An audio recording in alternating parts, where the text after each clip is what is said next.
Assalamu alaikum. I'm going to do three things with you today. Very simple. First, I want to take you on a journey. I want to take you on a journey that is going to go 30 years out and look at what digital transformation is 30 years from now. Then secondly, I want to go all the way back to the present and say, where are you right now with digital transformation? And give you a sense of how you look at this and how you communicate within your organization. And then the third thing I will do is I will take a look at exactly what would be the primary technology areas, and I will show you 6 that are worth focusing on over the short term, meaning the next 2, 3, 4 years. Ending off with the most important thing that was also raised this morning at the CEO Council is that the transformation that we are in the midst of is a societal transformation using technology as the lever to do that, but it depends on people. It depends on us, and therefore it depends on the capabilities that we have in the organization. And I'll give you a sense of what is the capability and how do you assess the capability in your organization. So with no further ado, before we start, there's some fundamentals we need to have, and I think that there are 3 quotes that encapsulate this.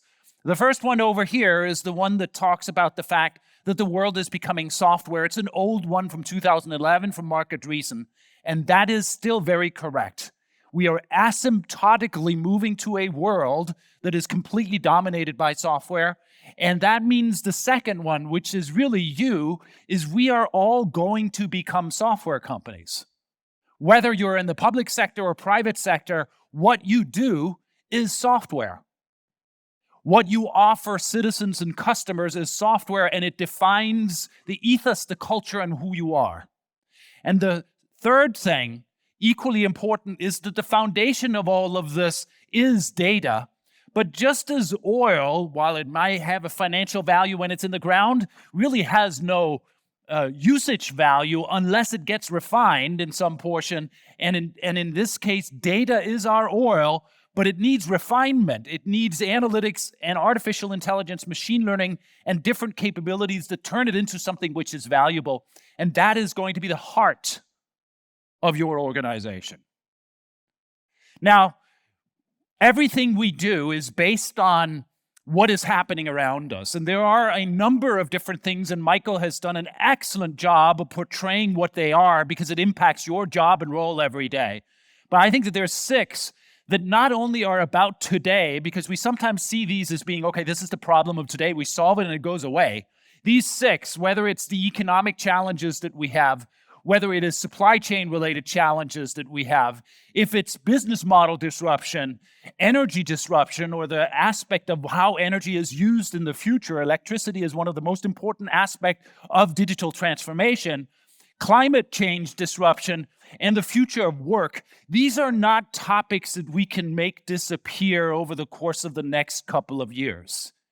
These are topics that influence our digital transformation and also influence how leaders act in your organization. And that is why when you hear Michael talk about agility, resilience in your function, those are words that will become persistent until they become pervasive, and thus therefore probably disappear from our leadership vocabulary. But they will always be there, as will 2 others that guide what we do from a digital transformation perspective. One is to focus on cost, not necessarily negatively to always cut it, but the allocation of cost the right places. And the second one is that of development of talent. And I will talk about that several times during the next 5, 6, 7 slides that I have, because talent and how we deal with that is a managerial responsibility that becomes complex to a degree that we could not imagine today. That is the background for me then taking you on a journey. I set myself an objective of trying to put everything that's happening in technology, everything that's happening with digital transformation into one slide. You can't do that, but I tried. But it does explain some of the challenges that we have. And I think we all know the foundation. These are, I think, at least 4. There could be a few others, but at least 4 foundational technologies that impact your job over the course of the next many years. One is that artificial intelligence is not just a specialist function that resides in 1 or 2 models that operate perhaps in the risk department or in an investment division in a bank. It is something that will become pervasive. You will have so many models that they will run out all the way out to the edge of your architecture. And just imagine, how are you going to manage, govern aspects of, for example, ethics if the models are everywhere? Second thing is cloud, which we are on the path to utilize to a great extent, moves all the way out and covers everything that is in fact our life. Third is quantum. Now, I know it will be 5 years before there's anything that perhaps is usable from a perspective of you going to a service bureau somewhere and actually renting yourself into a set of services. But if we talk about the challenges of cybersecurity, quantum communications is one of the areas that potentially, before real quantum is pervasive, could help solve some of the challenges we have and already being put in place in some of the large banks around the world. And then the last but not least, and I'll cover this in greater detail later, is the fact that you have a problem.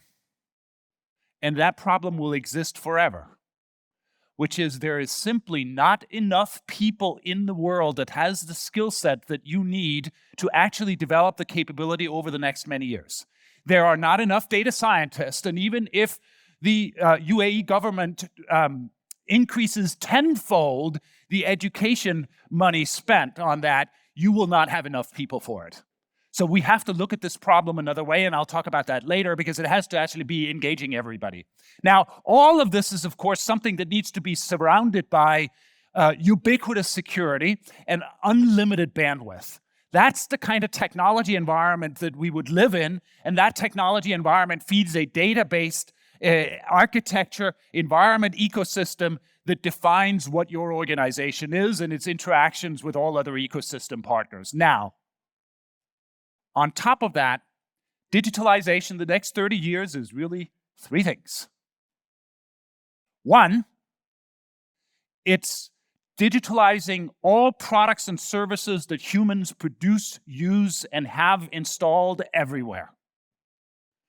This is essentially about autonomous, interacting products and services that in the future also will be sustainable and circular in how it's operated.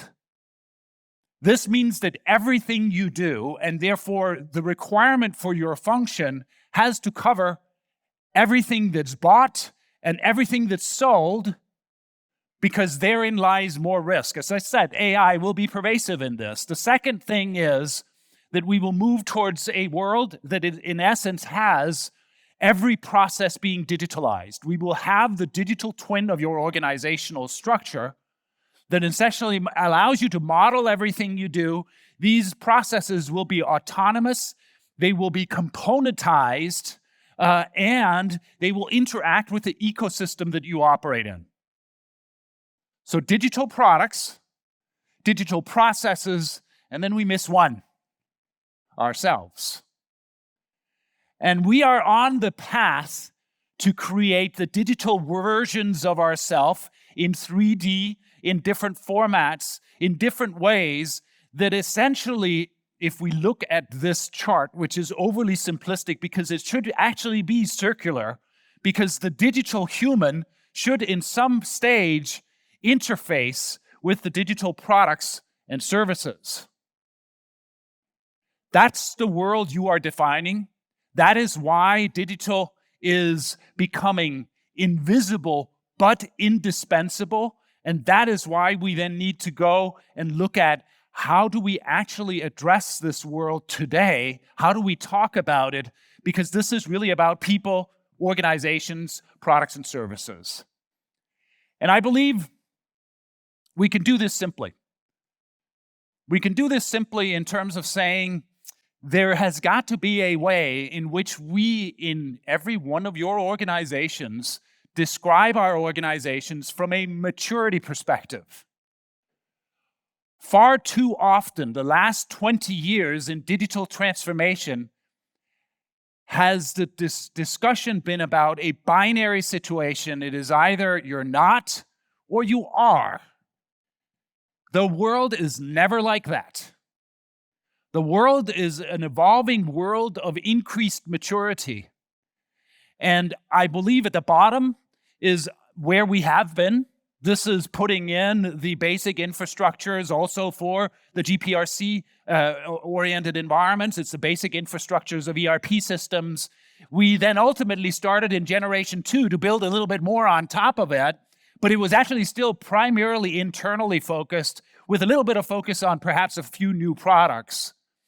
Then we get to generation 3, which becomes more sophisticated because it is actually real digital product development, which doesn't really have its full instance before generation 4. And generation 5 is, in my mind, the aspirational world that nobody is in today. It is the aspirational world that nobody is in today. That begs the question, where are we today? And so this model is from an organization that actually does an enormous amount of surveying of organization, benchmarking, working with organizations to assess what their digital maturity is. And I'll show you where we are. But before I do that, the model is not the important aspect. The number, or where you are, or where the world is on average, is not the important aspect. What will become important for all of you is that you align the language among all managers in your organization so that you have a common perspective of what your digital maturity is. Because if I ask every manager in your organization today, I will get as many answers as there are managers. And that is why some people, we even had this at the CIO council this morning, say, well, haven't we done too much of this? Maybe we have, but part of the problem is we don't actually know our level of maturity and we don't have a common language. So this is where people are today. Same model. And if I then say, here is what the total database says of where we are today, on average, the world and this room is generation 2. On average. So I'm not offending anybody here that may think that they're and know that they're generation 3 or 4, but on average, this room is generation 2. If I then ask this room, where would you want to be in 2 years? Then the room would probably say, we are going to be focusing on becoming a generation 3 or maturity level 3 organization. And if I said, where would you then want to be in 5 years? You'd want to go one step up. Here's the problem with data when you ask people what they want to do, not where they are today, is they become overly ambitious. And my recommendation to you is the very first step. Align how you speak inside your organization about digital maturity. Have ambitions, but understand that there's a lot of moving parts that need to coalesce to bring you one level up. This changes, every generation here changes your job, changes your functions, responsibility, changes how GPRC is implemented inside your organization. All right, my third point. There are many things that will hit us over the course of the next 2, 3, 4 years. I do think that there's 6 that are important to highlight. And whenever I show this chart, there's going to be one person that comes up and says, why didn't you have security in there? I don't have security in there because I don't believe security is a single block of focus. It is everything, which is also why in the previous chart, it was illustrated as covering everything because it is and it has and it must continue to do so. But there are 6 areas that I think are important as we continue the digital transformation. It is to switch our view about how we look at product development and service development. It is what is happening with the digital human.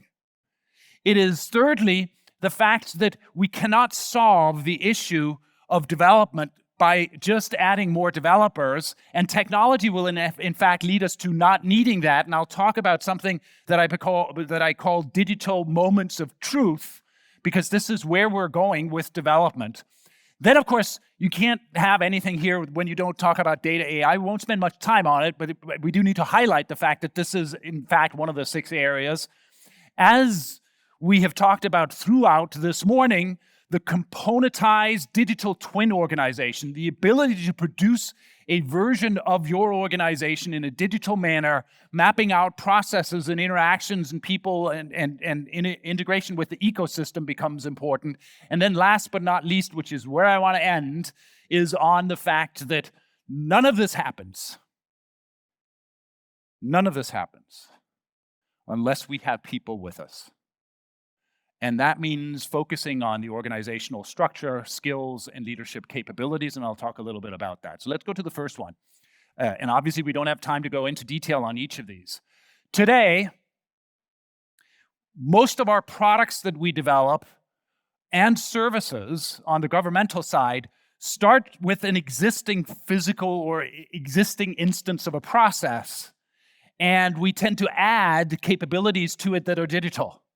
It's happening in our cars.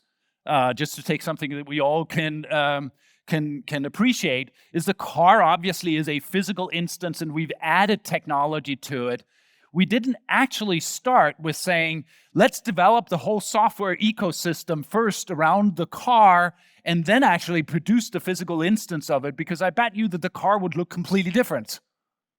I mean, why does a car these days have in some cars at least, 2 boots or trunks, depending on which English language you speak? They don't really need it, but they have it because we start developing with what we had. So digital product platforms, there's an emerging category of software development tools that are available for true digital development organizations that start the product development that way, and of course have therefore the ability to do the experience of this within what happens. And so that is an area that a lot of you will start to get involved in, because obviously herein lies security challenges, lies challenges around risk, and obviously needs to define governance in terms of who is actually responsible for things. That car you're driving collects about 6 to 8 petabytes of data on a weekly basis. That data actually could be shared, but how do you govern that, and how do you do this with insurance companies and the overall industry is a huge problem. So digital product development. Then the metaverse.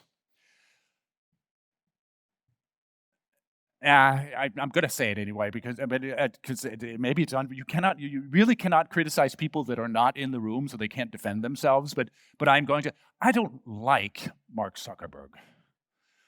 And that meant that I had this human reaction when they renamed the company and came up with Meta that was like, I think this is a stupid idea. And obviously that is wrong, but human beings sometimes do that, right? I wholeheartedly today believe that while Mark Zuckerberg and Meta likely with 99% probability will be unsuccessful, that they have shown the way, and that we probably are in what I would call version 2.0 of metaverse, which for those of you that have been in the IT industry for many years know that won't be successful. It isn't until 3.1 that something becomes successful. So we have a couple of generations before we get there, but this will transform the way we work. There's an enormous amount of stuff that needs to happen. This is not just the game environments that we see. This is about establishing a complete new architecture, but an architecture that is very close to, and an experience that is very close to how we humans have thought for many, many years, for centuries, for millennia, which is there is always a virtual that relates to the physical. And so I strongly encourage you to think about this as being not necessarily something that you tinker a lot with from a perspective of GPRC, but do understand that some of the police agencies around the world are actually present in some of these environments simply because you can learn. Simply because you can learn. All right, employees. I am running out of time also, but on top of that, I've worked a long time. In the 1980s, I worked for an airline. That tells you how old I am. I've even worked with punch card technology, so that tells you even how old I am. But this airline, I worked in the hotel division of the airline, and it had a CEO. The airline was SAS Airlines, the Scandinavian one, and I had a CEO who was called Jan Carlson. I knew him. He didn't know me because I was a lonely person in the organization. But he had a book out, and he revolutionized SAS. His book was about moments of truth. And he had a book that's called Tear the Pyramids Down, because he said that there are 50,000 moments of truth in his airline every day. People touching customers, and therefore that would apply to all of you that have customers or citizens. 50,000 moments of truth. I think in the future, we need to think about this in the digital sense. There are 500,000, 5 million, 5 billion digital moments of truth that happen all the time for you. And to solve that, to give people the digital tools to be able to address things, doesn't mean that they compromise the security architecture of what you do or compromise anything that you do in terms of governance and risk management. But it does mean that tools such as low-code, no-code tools, AI tools, this is where ChatGPT will revolutionize things, and we cannot escape it. It will allow users to do things that create moments of truth in front of your customers or the citizens that we could not imagine today. I believe you need to start to focus on that. AI, simply say that there is an architecture and a maturity level that we need to address in our organization, and we need to understand where we are, because there's too much talk about this and actually not enough appreciation of what it really is and what it can do from a leadership perspective. We are most probably somewhere in this episodic central structure with the data science team, and we have all the way over here to go, which is a world that is about data and AI being incorporated in management practices. The GPRC function will be primarily AI-based, with then the intelligence provided by human beings. The finance function will be AI-based, but then supported by human beings. Sales will be AI-based, supported by human beings.